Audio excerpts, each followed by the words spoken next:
할렐루야, 감사합니다. 오늘 또 이렇게 역천교회에서 서울신학대학 주일을 맞이해서 여러분들과 함께 하나님 말씀을 상고하고 또 은혜를 나눌 수 있도록 해주신 것 감사합니다. 아까 여러분들이 영상에서 보신 것처럼 우리 서울신학대학은 두 사람의 열정을 가지고 시작된 대학입니다. 두 분이 정빈, 김상준 두 분이 일제시대에 나라를 어떻게 좀 새롭게 하고자 하는 열정을 가지고 원래는 농업 기술을 배우기 위해서 일본으로 유학을 갔었는데 일본에 유학 가던 그 길거리에서 나카다 주지가 군이 다니던 그 복음에 매료가 돼가지고 거기 전도돼서 그 두 분이 농업 기술을 배운 게 아니라 복음을 배워서 한국에 돌아왔습니다. 그래서 거기서 동경성서학원과 똑같은 조직을 경성성서학원이라고 만들고 배운 대로 이 땅 위에서 성결의 복음을 증거하기 시작한 것입니다. 근데 이제 우리 학교가 거기에 기초돼서 세워졌는데 그 두 분의 열정이 우리 성결교단을 낳았고 이제 거기에 또 우리 서울신학대학을 낳게 되었습니다.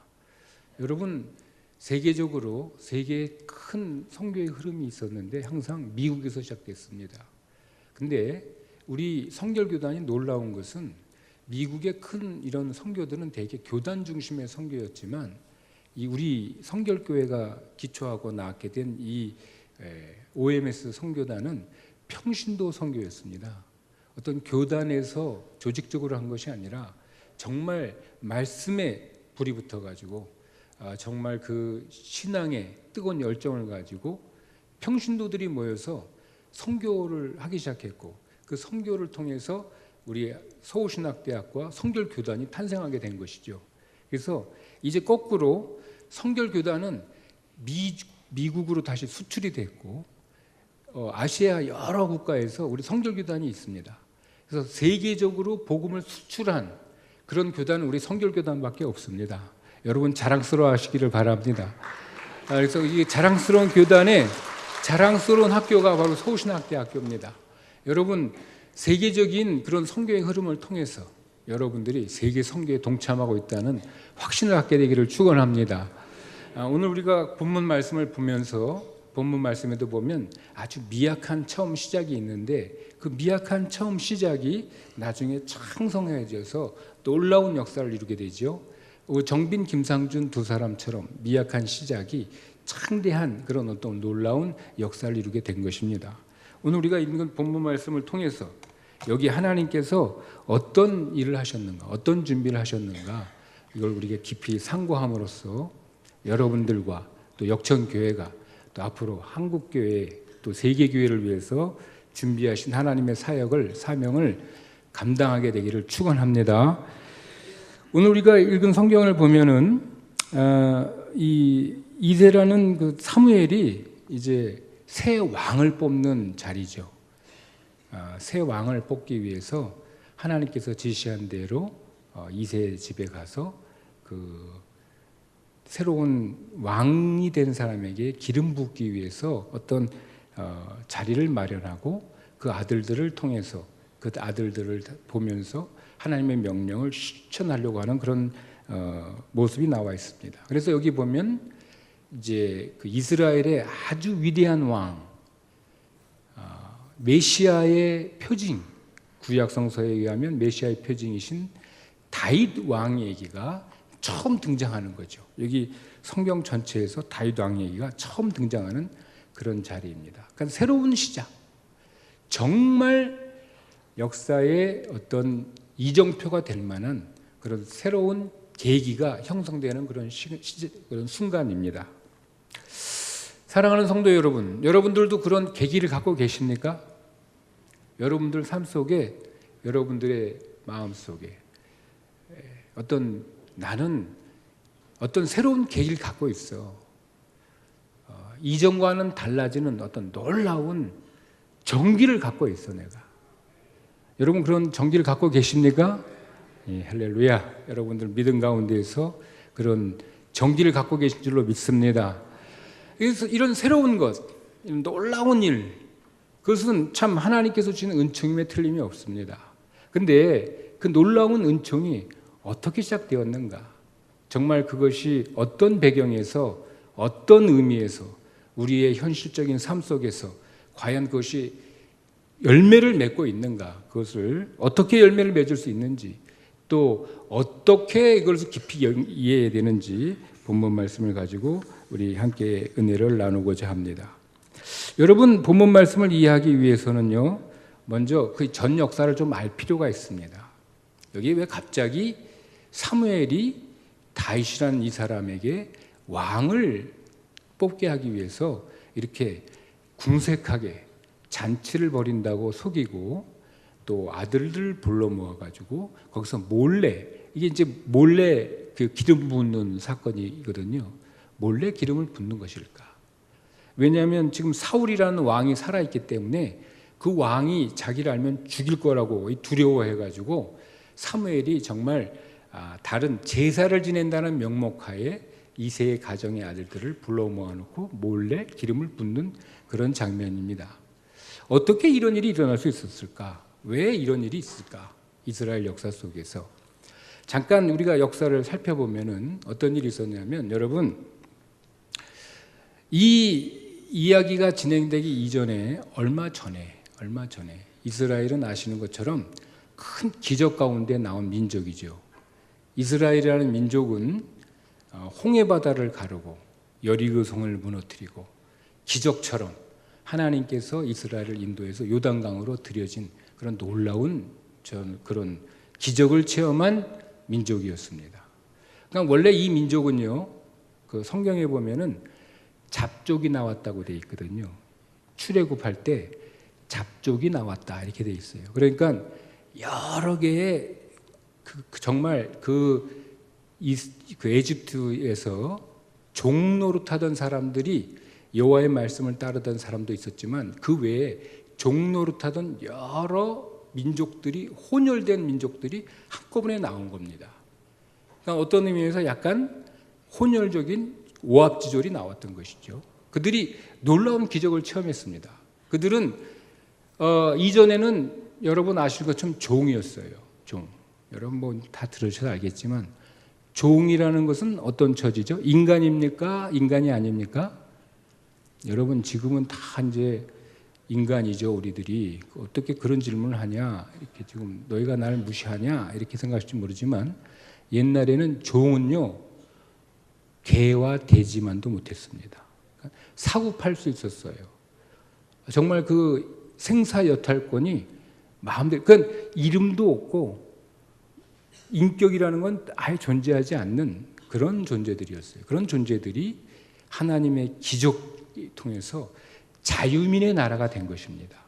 여호와를 섬기는 신앙 안에서 자유를 획득한 거죠. 여호와를 섬기는 그 믿음 안에서 새로운 민족이 된 것입니다. 여호와를 섬기는 그 놀라운 그런 체험 안에서 하나의 민족으로 형성된 것이죠.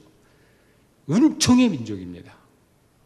다 각기 흩어졌었지만 다른 출신이었고 다른 기운을 갖고 있지만, 하나님을 믿는 그 믿음 안에서 하나가 되고 자유를 얻고 정말 하나님을 통해서 새로워지는 그런 놀라운 경험을 한, 그리고 하나님을 경배하는 그런 존재의 목적을 알게 된 그런 귀중한 나라가 바로 이스라엘입니다.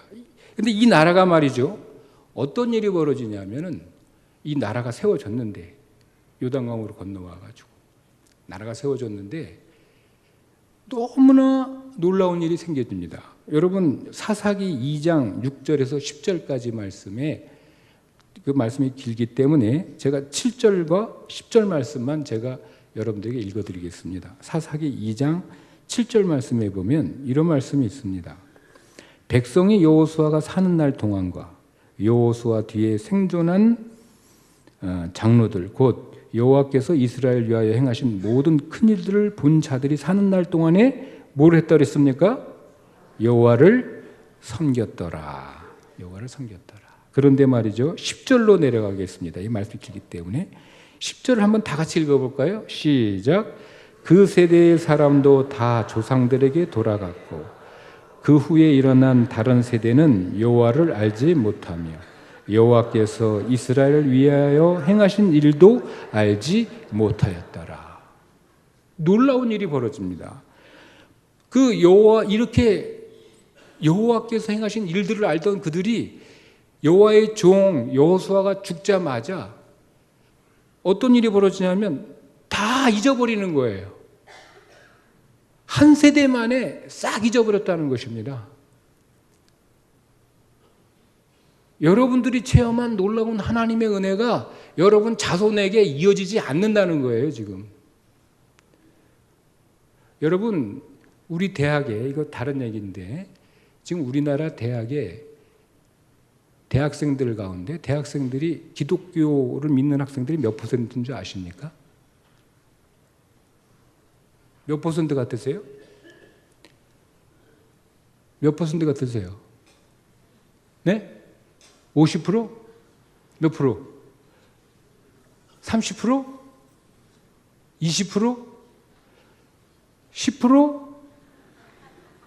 여러분, 5% 미만입니다. 미전도 종족이에요. 미전도 종족. 이게 여러분들 웃을 일이 아닙니다. 대학생들의 5%만 기독교를 믿는다는 것이, 내가 거듭난 그리스도인입니다 이렇게 말한다는 건 누구 책임입니까? 우리 책임입니다. 우리 책임. 여러분들 자녀 가운데 예수 안 믿는 자녀들이 있다는 거예요, 지금. 이게 보통 일이 아닙니다, 이게 지금. 앞으로 30년 지나면 어떻게 되겠습니까? 이 나라의 지도자들이 어떻게 되겠습니까? 예수 안 믿는 사람들이 이 나라를 가리킨다는 거예요. 이거는 하나님 앞에 심판받을 일이에요. 근데 하여튼 그런 일이 벌어졌어요, 이스라엘에. 우리 남 얘기가 아니죠. 똑같이 벌어졌습니다. 그래서 이런 예가 어디까지 왔냐면 오늘 읽은 사무엘 때까지 왔어요. 그래서 사무엘 3장 1절 한번 다 같이 읽어보겠습니다. 사무엘 3장 1절 다 같이 읽겠습니다. 시작. 아이 사무엘이 엘리 앞에서 여호와를 섬길 때에는 여호와의 말씀이 희귀하여 이상이 흔히 보이지 않았더라. 무슨 말씀입니까? 여호와의 말씀이 희귀해서 이상이 보이지 않았다는 거예요. 신앙이 어떻게 된 겁니까? 저조합니까? 불같이 타고 있습니까? 저조한 거죠. 이스라엘 민족이 하나님에 대한 신앙을 상실한 거예요, 지금. 그런 태로 지금 세월이 지나가고 있습니다.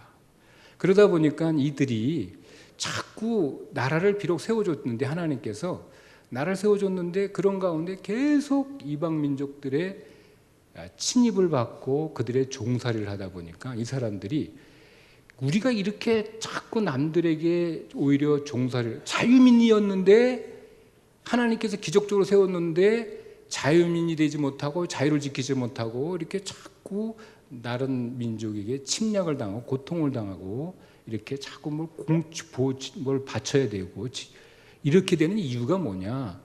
그 이유를 이 사람들이 신앙 안에서 찾아야 되는데, 우리가 하나님께로 돌아가자 이런 마음을 가져야 되는데 이 사람들이 그런 생각을 안 하고 어떤 생각을 했을까요? 왕이 없기 때문이야. 우리에게 이렇게 우리가 잘못되는 형편이 뭐냐? 왕이 없기 때문이야. 왕을 세워야 돼. 여러분들 가정에 환난이 오고, 여러분들 삶 속에 고난이 닥치고, 여러분들의 미래에 여러분들의 자녀 가운데 어려움이 닥치면 뭐 때문입니까? 공부 안 해서 때문이에요? 남편이 돈을 못 벌어서요? 뭐 때문입니까? 어떤 원인이에요? 여러분 그때 어떻게 해야 돼요?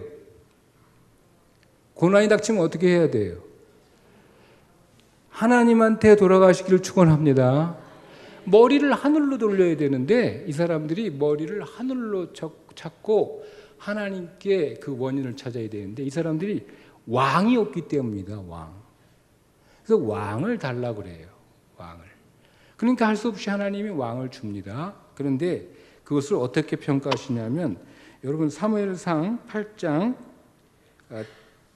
7절 말씀, 사무엘상 8장 7절 말씀, 네, 여기 나오네요.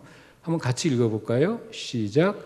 여호와께서 사무엘에게 이르시되 백성이 내게 한 말을 다 들으라. 이는 그들이 너를 버림이 아니요 나를 버려 자기들의 왕이 되지 못하게 함이니라. 아멘. 말씀한 것처럼 하나님께서 이걸 어떻게 평가하냐면 왕을 달라는 이들의 표현에 야, 이들이 나를 버리는구나. 이스라엘 백성이 나를 버리는구나. 그렇게 하시면서도 그 말씀은 뭐냐면 이들의 요구를 들어줍니다. 왕을 달라 그러니까. 그래서 왕을 주는데 어떻게 주냐면요. 그냥 왕을 뽑으면 안 되니까 그 왕을 훈련을 시켜서 뽑아야 되겠다.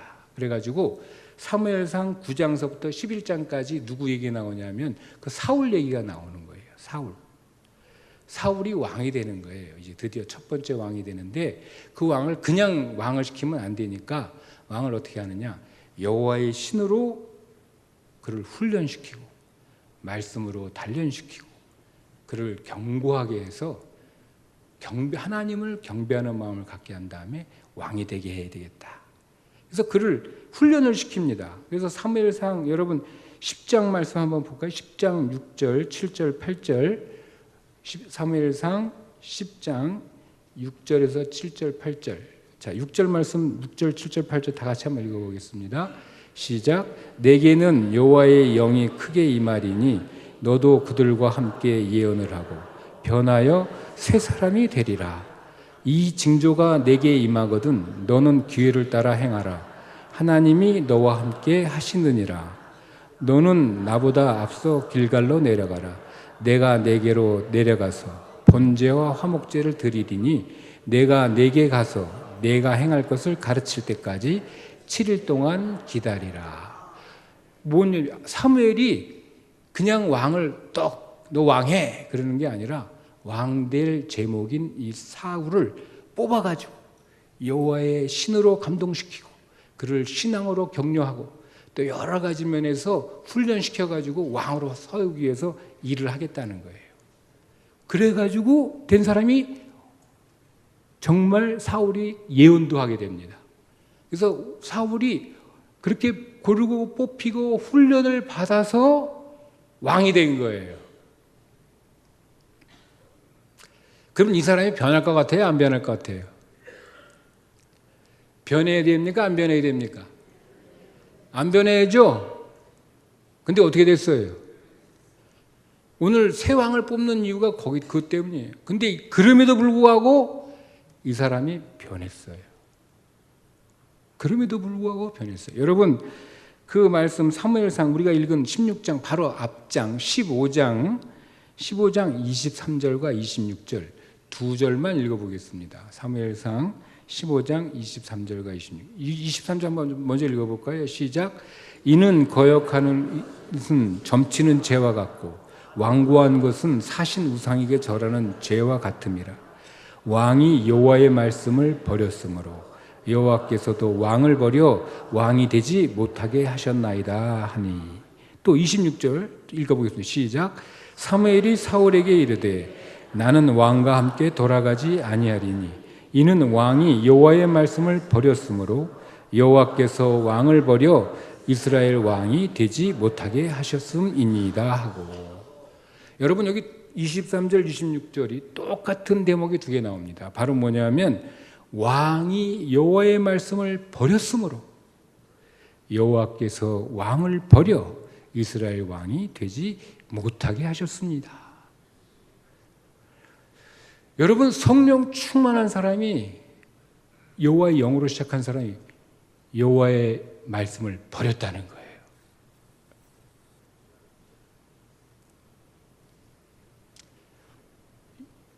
성령으로 시작한 사람이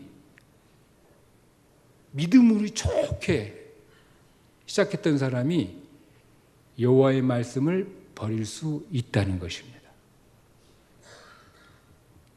어떻게 사랑하는 성도 여러분은 어떻습니까? 여러분 여호와의 말씀을 버립니까? 안 버립니까? 할렐루야. 여러분 절대로 여호와의 말씀을 지키시기를 축원합니다. 버릴 수 있어요. 버려서는 안 됩니다.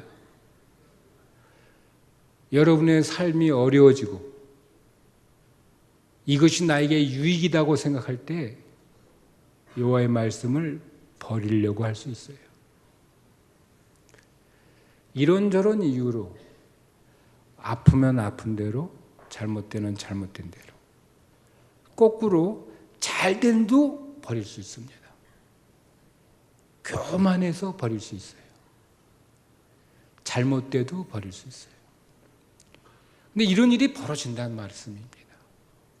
그래서 왕이 여호와의 말씀을 버렸어요. 여러분들은 사울과 같이 되지 않기를 축원합니다. 여러분 모두 하나님 말씀에 꼭 붙잡혀 있기를 바랍니다. 사실 저는 제일 두려운 말씀이 이 말씀이에요.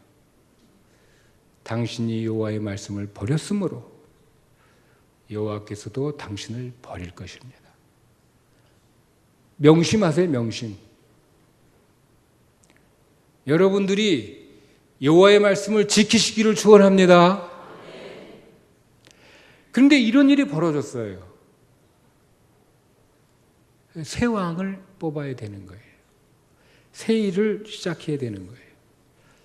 자, 그렇다면 그런 가운데 새로운 일이 시작되었습니다. 오늘 우리가 읽은 본문 말씀이 그 말씀이에요. 새로운 일. 그럼에도 불구하고 이렇게 여호와의 말씀을 버린 일이 생겼음에도 불구하고 새로운 일이 시작됐어요.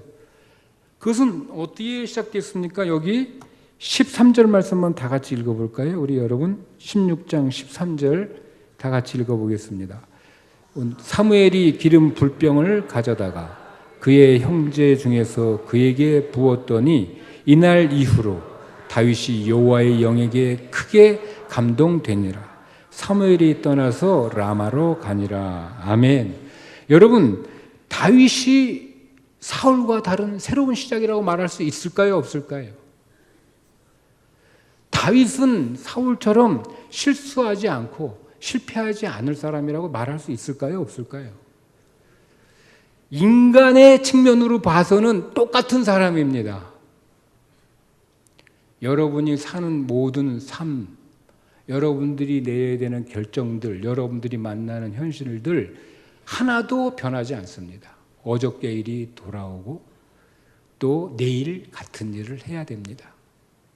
그러나 어저께 이 사람이 실수한 건 내가 할 수 있습니다. 저 사람이 하나님의 말씀을 받았다가 실수할 수 있습니다.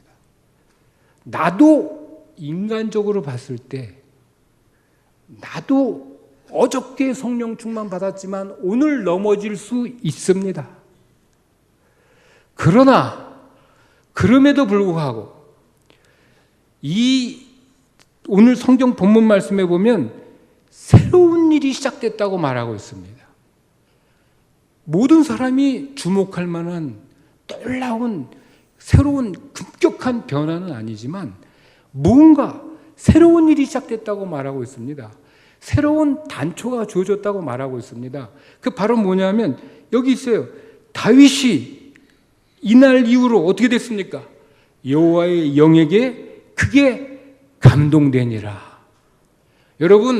여러분들이 이 말씀을 들을 때 그래, 나는 오늘부터 하나님의 말씀을 버리지 않을 것이야.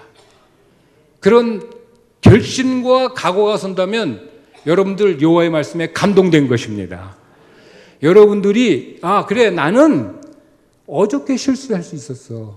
내일 실수할지도 몰라. 저 사람은 넘어졌어. 조용기 목사님도 넘어질 수 있어요. 김삼환 목사님 넘어졌을 수 있어요. 큰 목사님 다 넘어질 수 있어요. 그렇지만 나는 그럼에도 불구하고, 나도 넘어질지 모르지만 나는 그럼에도 불구하고 하나님의 말씀대로 난 이제 하나님의 말씀을 지킬 것이야.